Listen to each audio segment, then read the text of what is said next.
Dave, listening in Virginia to WLNI Lynchburg. Hey, Dave. Hey, guys. How you doing tonight? What's on your mind tonight?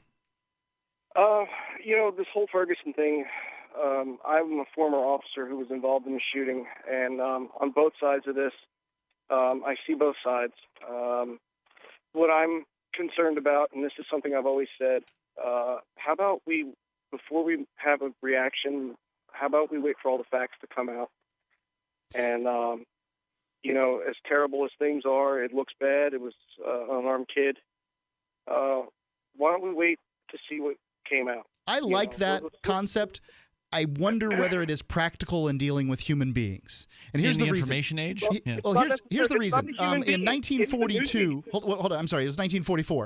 In 1944, the Russians executed a bunch of Poles and blamed it on the Germans. Well, we didn't find out for 60 years later. I'm not sure that anyone took to the streets in Warsaw in order to protest this when we finally found out the truth. Kent State, we found out 3 decades later that there were agents provocateur in the crowd that started throwing rocks that gave the National Guard the opportunity to shoot. Well, no one took to the streets at that point. It was just information to be had. Okay. Well, that's why there's trials. That's why there's an investigation. That's why the Internal Affairs is going to do their job.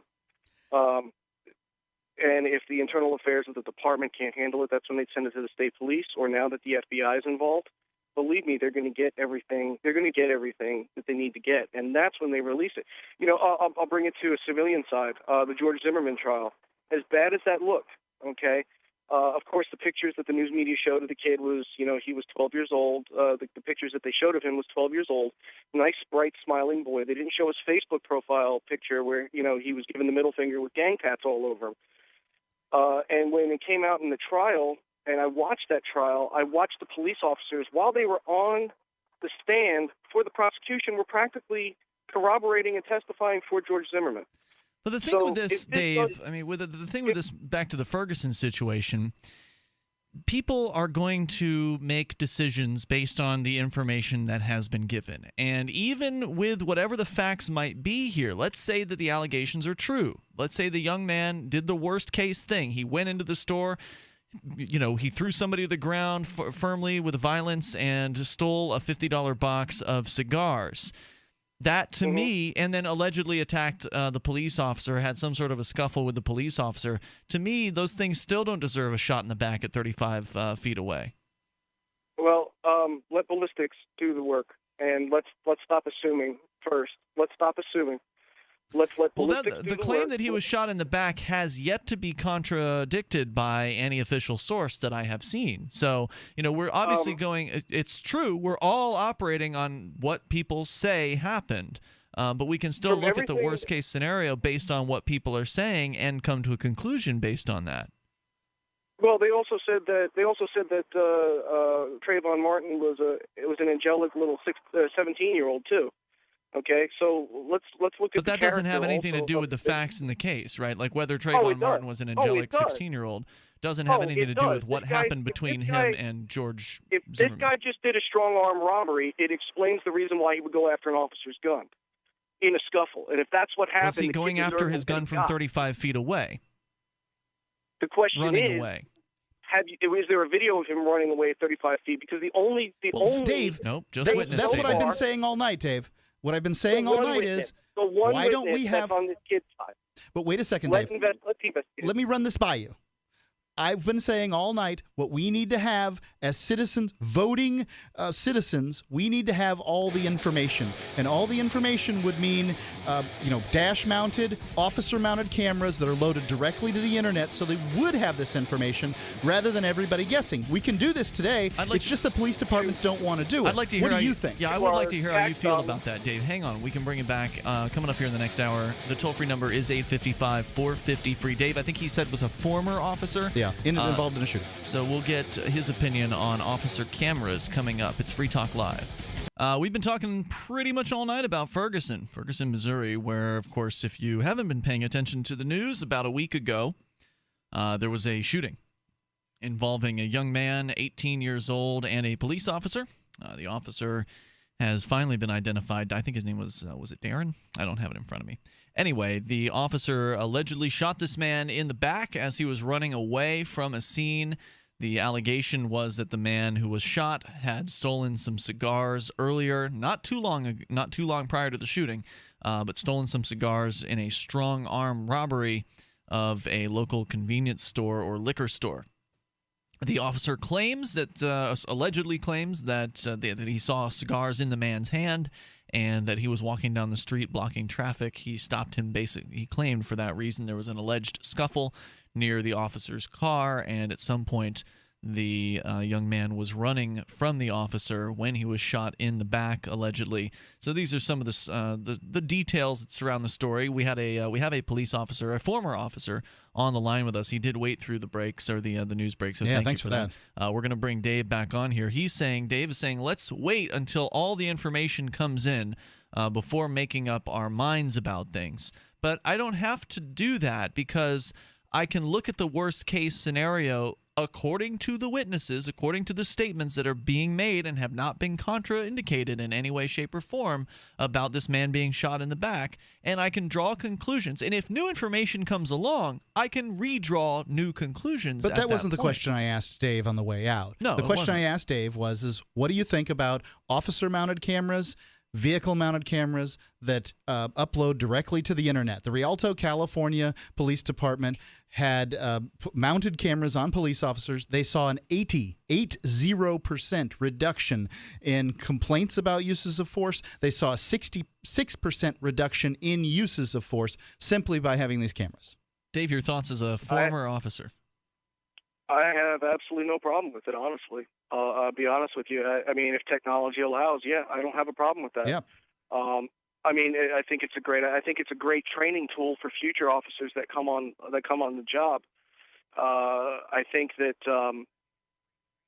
it would instill a little bit more trust within the civilian population. A lot more trust, because that's all I want to do is trust police officers. Right. On the other hand, when somebody does have to get put on the ground, they have to get put on the ground. When somebody does have to get shot, they have to get shot. And you have to understand that. It's, I'm not going to ask you nicely when you've got a knife coming at me. I'm not going to ask you nicely. I'm going to tell you to either drop the knife or you're going to get hit. There's no doubt that if there's an immediate danger, then officers are certainly understandably able to respond to that immediate threat. However, when a man is running away at 35 feet, you couldn't possibly claim that you felt threatened by that, right? That is, yes, that's what I've heard. That's what the sole witness said happened. The sole witness also left out that there was the sole witness that I've heard.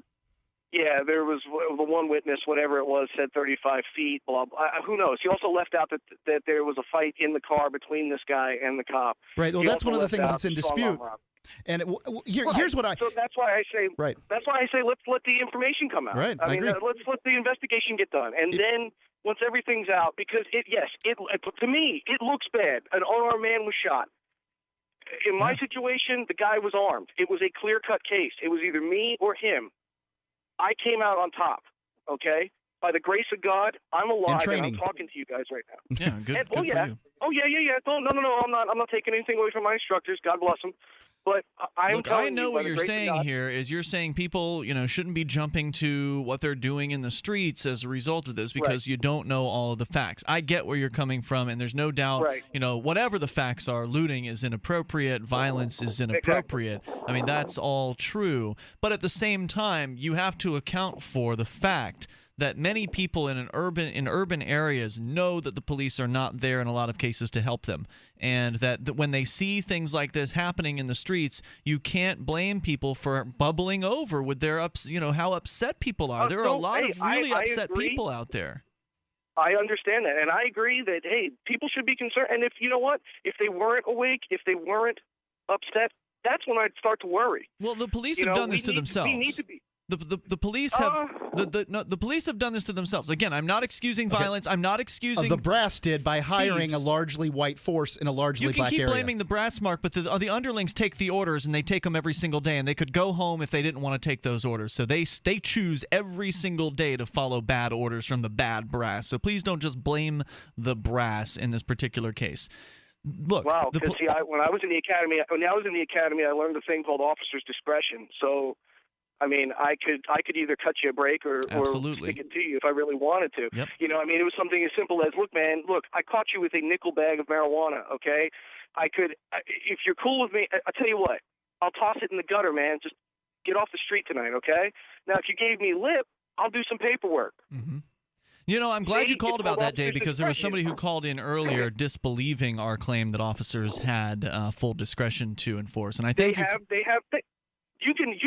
I mean, it's the difference between a ticket and a warning on a traffic infringement or something like that, or is a lot of it is attitude. A lot of people, man, they want to just immediately, what are you pulling me over for? What are you doing this for? What are you doing that for?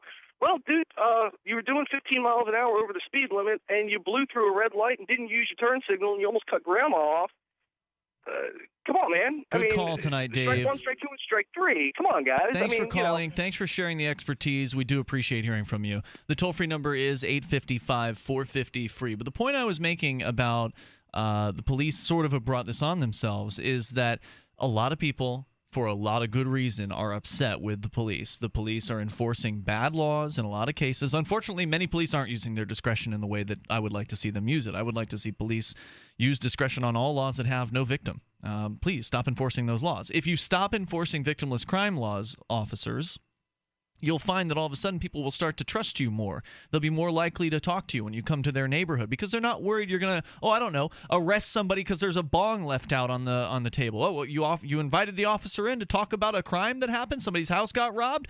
Here, come on in, officer. What's that on the table there? Oh, you're under arrest, son. You know, that kind of stuff happens. And people have their lives ruined by the police. Like this insane war on drugs has destroyed countless millions of people's lives, or it may at least made people's lives more difficult by taking somebody who was productive and arresting them and taking them out of their job and making them lose their job, maybe lose their house. This all adds up over the years, you know. Person after person, people getting arrested within your family, within your group of friends. It starts to strike closer and closer home. Maybe even you have been arrested as well. And a lot of it's for BS nonsense. And the more the police are out there arresting people for a bunch of bunk, a bunch of laws that have no victims, they're going to alienate people. They're going to alienate good members of the community who know their brothers and sisters aren't criminals. They just smoke a little bit of pot or might have had some cocaine or some other kind of drug. They're not actual criminals. They haven't hurt anybody. So it just adds and it adds. And now it's been decades of this adding and adding and adding. And then finally somebody, some cop shoots a kid and then boom, people blow up. It's not excusing it. It's just explaining it. You're just talking about the drug war, which is a big issue for you. Huge factor. No, it's a huge factor for urban communities as well. Absolutely. Yeah. It's huge. The drug war is the new Jim Crow. I would absolutely agree with you on that. But let's not forget that now with technology like speed cameras, there's going to be a lot of animosity towards just speed enforcement by law enforcement officers. Consider for a second that, maybe many people consider speed limits to be too low where they are. So they consistently speed. You only get a ticket maybe once every 5,000, maybe 10,000 times you speed. So it doesn't teach anything. It's just another revenue stream for the government. There's a line item for speeding violations. So what it ends up being is that when you have police officers, instead of little gizmos on the side of the road that give somebody a ticket every time, you can believe that people won't speed if there were speed cameras on the side of the road. I'm not advocating for it because I don't think the government does a very good job of road management generally. But I am pointing out that the other thing that cops mostly do, which is speed enforcement, is also, flashing lights on the side of the road is dangerous. Yeah, I say legalize speeding. 855-450-FREE. That's 855-450-3733. They have reckless driving as a statute, so if you're driving dangerously, maybe there's an argument there. It's Free Talk Live. More coming up. Free Talk Live, 7 nights a week from 7 to 10 Eastern, live on the Liberty Radio Network at LRN.FM.